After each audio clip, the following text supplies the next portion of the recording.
Hello friends, welcome to our channel. ఒకవేళ మీరు మా ఛానల్ని ఫస్ట్ టైం చూస్తున్నట్టయితే please subscribe to our channel. So ఈరోజు వీడియోలో నేను నా హెయిర్కి వాడే మిరకిల్ ఆయిల్ ఎలా తయారు చేసుకోవాలో చూపించబోతున్నాను. ఆల్రెడీ నేను హెయిర్ ఆయిలింగ్ వీడియో పెట్టాను. ఒకవేళ మీరు చూడనట్టయితే డిస్క్రిప్షన్ బాక్స్లో పెడతాను, అదొక్కసారి చూడండి. సో ముందుగా నేను ఈ హెయిర్ ఆయిల్ కోసం అలోవెరా తీసుకొని అలోవెరా జెల్ని తీసుకున్నాను ఒక కప్లో. అలాగే మందార ఆకులు ఒక 4 తీసుకున్నాను. అలాగే మెంతులు ఒక హాఫ్ టేబుల్ స్పూన్, అలాగే కరివేపాకు. సో ఈ 4 ఇంగ్రీడియంట్స్తో మనం హెయిర్ ఆయిల్ అన్నది తయారు చేసుకుందాం. సో ముందుగా దానికోసం బేస్ ఆయిల్గా నేను కోకోనట్ ఆయిల్ తీసుకున్నాను. సో 1 కప్ కోకోనట్ ఆయిల్ తీసుకొని అది కొంచెం హీట్ అయ్యాక, సో అది కొంచెం బాయిలింగ్ అన్నది స్టార్ట్ అయ్యాక ఇప్పుడు మనం నీమ్ ఆయిల్ వేసుకోవాలి అందులో. సో ఒక 3 డ్రాప్స్ ఆఫ్ నీమ్ ఆయిల్ సరిపోతుంది, ఎక్కువ వేయద్దు.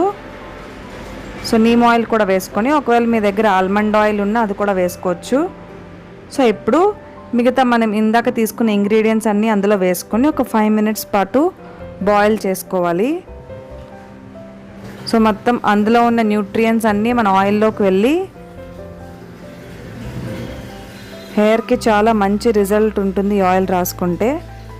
సో ఇలా ఒక 5 మినిట్స్ పాటు ఇంగ్రీడియంట్స్ అన్నీ ఆ ఆయిల్లో బాయిల్ అవ్వనివ్వాలి. సో అలోవెరా వల్ల మీకు స్మూత్ అవుతుంది హెయిర్. అలాగే కర్రీ లీవ్స్ వల్ల మీకు హెయిర్ గ్రేగా అవ్వదు, బ్లాక్ హెయిర్ అవుతుంది. సో ఇలా మొత్తం బాయిల్ అయ్యాక, ఇది నా హెయిర్కి మాత్రం నేను చిన్నప్పటి నుంచి ఇదే ఆయిల్ యూస్ చేస్తున్నానండి. సో ఒకవేళ మీకు నచ్చినట్టయితే మీరు ఈ ఆయిల్ యూస్ చేయండి, చాలా మంచి రిజల్ట్ ఉంటాయి. బికాజ్ ఇందులో వేసే ప్రతి ఇంగ్రీడియంట్కి మన హెయిర్కి యూజ్ అయ్యే ఇంగ్రీడియంట్స్ ఏనండి, చాలా మంచి రిజల్ట్స్ వస్తాయి. తప్పకుండా ట్రై చేయండి. సో ఇలా మొత్తం బాయిల్ అయ్యాక మనకి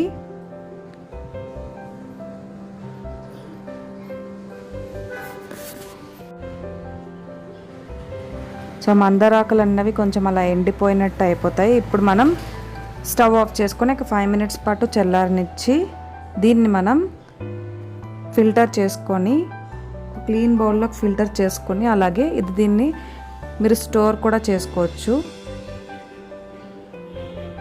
సో ఇది ఎప్పటికప్పుడు మీరు ఈ హెయిర్ ఆయిల్ తీసుకొని కొంచెం వెయిట్ చేసుకొని తలకి నేను చూపించిన విధంగా మసాజ్ చేసుకుంటే మీ హెయిర్ అనేది చాలా బాగా గ్రో అవుతుందండి. Thank you for watching.